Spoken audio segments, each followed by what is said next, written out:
नमस्कार, मैं हूं आपके साथ सुशील गोस्वामी और इस वक्त हमारे साथ मौजूद हैं श्री कृष्ण जन्म स्थान के सुरक्षा प्रभारी विजय बहादुर सिंह। और हम आपको बता दें कि आज बुधवार को 28 वर्ष बाद अयोध्या से जुड़े जो विवादित ढांचा था उसको ढाए जाने को लेकर सीबीआई की विशेष अदालत द्वारा लखनऊ में आज जो एक फैसला आया जिसमें 32 उससे जुड़े हुए जो आरोपी थे उनको दोष मुक्त कर दिया गया है। उनमें से एक थे भगवान श्री कृष्ण की जन्मभूमि मथुरा से जुड़े विजय बहादुर सिंह। और आज विजय बहादुर सिंह जी को उस सीबीआई की विशेष अदालत में जो विशेष न्यायाधीश SK यादव द्वारा दोष मुक्त किया गया, बरी किया गया है। तो यहाँ पर आज देख रहे हैं जन्मभूमि के भगवान श्री कृष्ण के जन्म स्थान के प्रमुख द्वार पर आज उनके परिवार द्वारा जो खुशी यहाँ पर जाहिर की जा रही है, जो खुशी का माहौल है आप देख रहे हैं। उनकी धर्मपत्नी है, उनकी बहन है, उनकी भांजियाँ हैं, बेटा है और सभी बच्चे हैं। तो सब जिस तरह से आज उनमें खुशी है, माला पहनाई जा रही है और उनका तिलक किया जा रहा है, आरती की जा रही है। और उसी के साथ उनके साथ जुड़े हुए हिंदूवादी नेता गोपेश्वर नाथ चतुर्वेदी हैं, श्री कृष्ण जन्म संस्थान के जो सचिव हैं कपिल शर्मा जी, सब मौजूद हैं, एक दूसरे को मिठाई खिला रहे हैं। और ये आज बेहद खुशी का अवसर है इस परिवार के लिए, क्योंकि एक 28 साल लंबे अंतराल के बाद आज ये फैसला आया है और उस फैसले की खुशी सब जाहिर दे रही है। आइए अब हम यहाँ पर जानना चाहेंगे विजय बहादुर जी से। विजय बहादुर, सबसे पहले वाई न्यूज़ को से आपको बधाइए जो आप आज इस इतने बड़े मुकदमे से दोष मुक्त होकर वापस आए हैं। तो क्या कहना चाहोगे इस पूरे प्रकरण पर? आज क्या कार्रवाई वहाँ पर हुई, कौन कौन लोग मौजूद रहे कोर्ट में? इस अयोध्या के ढांचा ध्वस्तीकरण के मुकदमे में कुल 49 लोग आरोपित थे। उनमें इस 28 वर्ष के मध्य में 17 जो हमारे अभियुक्त थे या साथी थे या कार सेवक थे, उनकी मृत्यु हो चुकी है। आज वहाँ 27 लोग उपस्थित थे। अन्य 5 व्यक्ति किन्हीं कारणों से, वृद्धावस्था या कोविड के कारणों से नहीं आ सके। 27 व्यक्ति उपस्थित रहे, जिनमें हम भी थे। वहाँ लगभग 12:10 पर न्यायालय के आसन पर विराजमान हुए न्यायाधीश महोदय सुरेंद्र कुमार यादव जी, और उन्होंने जो निर्णय लिखा था उसका अंश पढ़कर सुनाया। और उन्होंने कहा कि सारे सुनवाई के बाद, सारे साक्ष्यों का अध्ययन करने के उपरांत मैंने ये जाना और माना कि कोई पूर्व योजना से ध्वस्तीकरण कार्यवाही नहीं हुई। वह लोगों को विश्व हिंदू परिषद द्वारा प्रतीकात्मक कार्य सेवा के लिए बुलाया गया था। सरयू का जल अर्पण करना था, सरयू की बालू अर्पण करनी थी। मात्र वह अचानक स्वस्फूर्त कुछ लोगों में जोश आया और घटना घटित हो गई। और जो साक्ष्य प्रस्तुत किए सीबीआई ने वो पुष्ट नहीं है, उनकी पुष्टि नहीं हो पाई टेक्निकल तकनीकी कारणों से। इस सब के कारण से उन्होंने सबको आरोप मुक्त कर दिया, पूरे 32 लोगों को, और कोई आरोप को सही नहीं माना। कोर्ट में जाने से पहले आपके मन में क्या चिंता मनन चल रहा था? और फैसले के बाद? मन में चिंता कोई नहीं थी, क्यों कि हम आंदोलनों में कई बार अयोध्या गए, बड़े प्रतिबंध थे।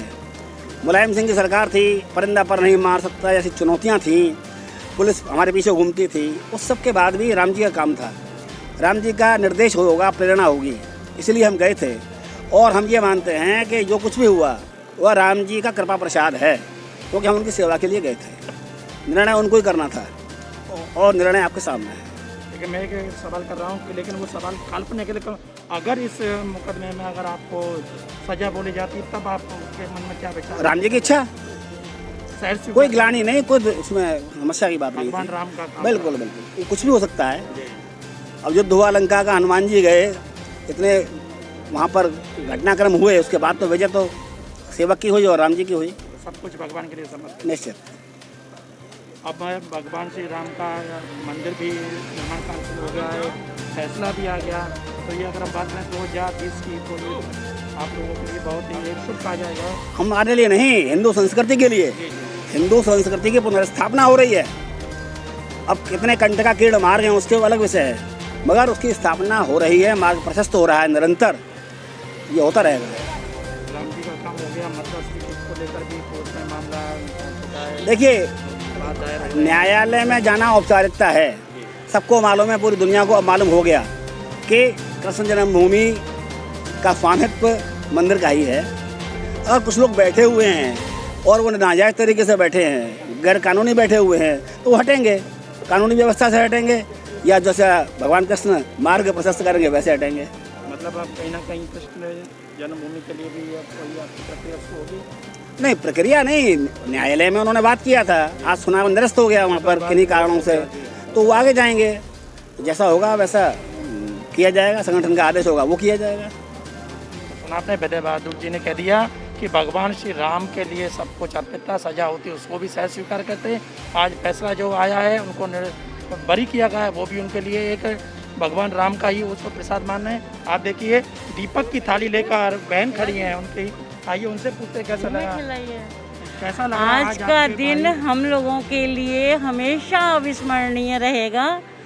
भाई साहब गोपेश्वर जी, विजय बहादुर जी, मेरे से हालांकि थोड़ा छोटा है ये मेरा भैया, लेकिन जो जितने ये कर्मठ हैं, इतने कार्य कुशल हैं ये कि हर चीज़ में निरंतर आगे ही बढ़ते रहते हैं और कोई काम किसी भी तरह का होगा ये कभी पीछे नहीं हटते अपने से। और आज तो अयोध्या के जब शुरुआत हुई थी इसकी, जब विध्वंस हुआ था बाबरी मस्जिद का, उस समय हम लोग दिल्ली में ही थे। हालांकि जैसी सुबह देखा तो एकदम से लगा कि वाह कितना बड़ा कांड हो गया। और जब ये आए इनका, मैंने पूरा जो स्टेटमेंट पढ़ा, एक एक शब्द वही थे कि ये गुम्मत पे चढ़े, गिरे और फिर दोबारा चढ़ के वहाँ से ईंट घर ले करके आए थे और यही मंदिर परिसर में रहते थे उस समय। तो इन CBI जो आई थी यहाँ पे छापा मारने के लिए, CBI आई थी, CBI, तो उन्होंने वो सब चीज़ें जब्त कर ली थी।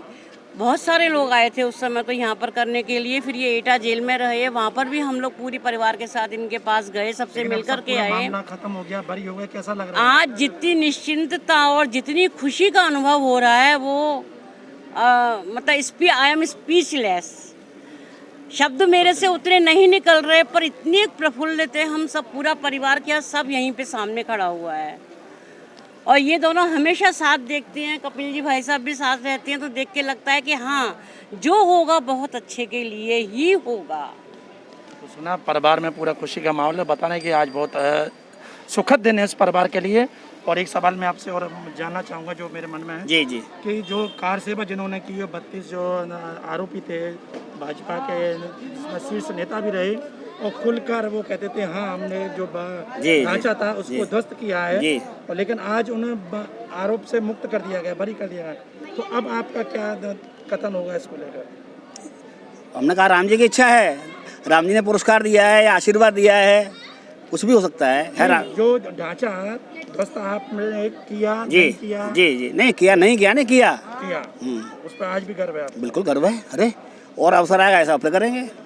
और देखिए यहाँ पर विजय बहादुर जी के एक तरह से उम्र का मुझे नहीं मालूम कौन बड़ा कुछ होता, लेकिन कर्म को लेकर मैं कह सकता हूँ कि दोनों सखा हैं। और आज जो बिना शब्दों के जो खुशी उनके चेहरे पे दिखाई दे रही है गोपेश्वर जी से, उनसे भी हम जानना चाहेंगे कि अपने भाव इस समय आपके जो मित्र हैं, सखा हैं, कार्य क्षेत्र के साथी हैं, आज वो बरी होकर आए हैं, तो क्या कहना चाहोगे? ऐसा है, मैं 7वीं था आज लखनऊ, तो निश्चित रूप से सौभाग्य की प्रतीक्षा थी क्यों आज फाइनल था। बाबर ने जो कलंक लगाया था उस अभियान का आज जो है फाइनल था। तो यदि कहीं दाएं में होता तो ये सब राम जी के लिए हो रहा था, राम जी की कृपा से हो रहा था। तो मन में थोड़ा जरूर जो होता है कि वो लोग ये प्रश्न लगाते। निश्चित रूप से भले ही स्थिति कुछ भी नहीं हो, लेकिन ये संकल्प था कि राम लला हम आएंगे और मंदिर भव्य बनाएंगे। ये कोई ऐसा नहीं था कि बिल्कुल कोई अचानक ही सब हुआ, ये जगह जगह प्रतिज्ञा की गई, संकल्प था। राम जी ने कृपा की, हनुमान जी ने शक्ति दी, और वो सुदिन आया कि 450 साल बाद, जिस दिन को देखने के लिए हमारे 3.5 लाख पूर्वजों ने अपनी गर्दन दे दी। 73 बार प्रयास किए लेकिन नहीं सफल हुए, 74 बार में वो भगवान की कृपा से सफल हुआ, वो खत्म हुआ। और जो उसमें जिनको नामित किया गया, तो ये भी राम जी की कृपा है कि भगवान ने अपनी सेवा स्वीकार की, भाई उसके बिना पत्ता उसने भी स्वीकार की और उनको ये आशीर्वाद के रूप में सबको आज, अगर आज का वातावरण ऐसा उल्लास का वातावरण था कि वास्तव में कि आज जो है राम जी लौट करके अयोध्या में आए हैं। वहाँ का वातावरण, हालांकि सुरक्षा की बहुत व्यवस्थाएं थी, आदि आदि वो अपनी जगह था, लेकिन वहाँ का वातावरण ऐसा था कि लोगों को लग रहा था कि आज राम जी पुनः जो है अयोध्या में आए हैं। और इतने बंधनों के बाद में जिस तरीके से जब जजमेंट हुआ है और अयोध्या की सड़कों पर लोगों ने जय जयकार मचाई है कि पुलिस के घेरे तोड़ करके, ऐसा है सुशील जी, जो एक काल्पनिक ये प्रश्न है कि इनके पे क्या होता। जो भगत सिंह ने ये कहा था कि माँ को मत लाना फांसी के बाद में, कहीं वो रो न दे तो आदमी ये न कहे कि मेरी माँ के आंखों में आंसू आ गए। तो जो समर्पण के लिए जाते हैं भगवान के से ये लोग बरी हो गए, लेकिन हमको वो भी चित्र हैं कि मथुरा में कई हमारे जो कार्यकर्ता जिनने अपने बलिदान दिए, हमने आंखों से देखा है ना। तो आज उनको सच्ची श्रद्धांजलि है, उन्हीं की तपस्या, उन्हीं का बलिदान, उनका बलिदान हमसे बहुत आगे। मुझे सौभाग्य हुआ कि अभी योजना बन रही थी किसी स्तर पे, तो मैं उस बैठक में था। आज वह पूरा निर्विघ्न संपन्न हो गया। अब तो कोई कील कांटा नहीं बचा। अब भव्यता से राम मंदिर का निर्माण होगा और बड़े उत्साह के साथ में होगा। और ये राम जी की जय जयकार है, कोई व्यक्ति की जय, ये उसकी कृपा है कि हमको उसने माध्यम बनाया और सभी लोग आज उसी रूप में और ज़्यादा उत्साह से उसमें योगदान देंगे। और रामलला, राम कृष्ण विश्वनाथ संकल्प तीनों का अभी आपने पूरा, ये एक नहीं, राम कृष्ण विश्वनाथ तीनों का संकल्प। हम 35,000 नहीं मांग रहे, हम 3500 नहीं मांग रहे, तीनों का संकल्प है। तो जैसे राम जी ने माँ कृपा की, 2 बाकी हैं, वो भगवान कृपा करेंगे, ये उसी की कृपा से हमको माध्यम बनाएंगे, ये उसकी कृपा है। लेकिन ऐसा होगा, जिनको विश्वास ना हो वो अयोध्या की घटना को देख लें। और निर्विघ्न हो रहा है सब, और वो यही नहीं है निर्विघ्न, वो बहुत जल्दी भगवान अपने भव्यता से अपने महल में विराजमान होंगे, वहाँ होंगे। तो जो महासंकल्प सिद्ध है, तो संतों का संकल्प और 2 जगह भी सिद्ध होगा। इसकी हमको जो है प्रतीक्षा है, भगवान कृपा करें कि जल्दी से धन आए। तो सुना आपने गोपेश्वर जी ने बड़े ही आह्लादित होकर कहा है कि उनके साथी जो उस पूरे प्रकरण में उनके साथ रहे, आज जब बरी होकर आए तो उन्हें बड़ी प्रसन्नता है। इसी के साथ उन्होंने कहा कि संकल्प उनका काशी विश्वनाथ, मथुरा श्री कृष्ण जन्मस्थान और अयोध्या तीनों जगह का था। एक संकल्प पूरा हो गया, लेकिन अभी 2 जगह बाकी हैं, उसके लिए भी लगातार वो प्रयासरत रहेंगे। और उन्हें विश्वास है कि अयोध्या में जिस तरह से मंदिर निर्माण शुरू हो गया, जल्दी भगवान राम उस पर विराजमान होंगे, उसी तरह मथुरा और काशी में भी उनका संकल्प जल्दी पूरा होगा। भाई न्यूज़ के लिए कैमरा पर्सन रिंकू वर्मा के साथ सुशील गोस्वामी।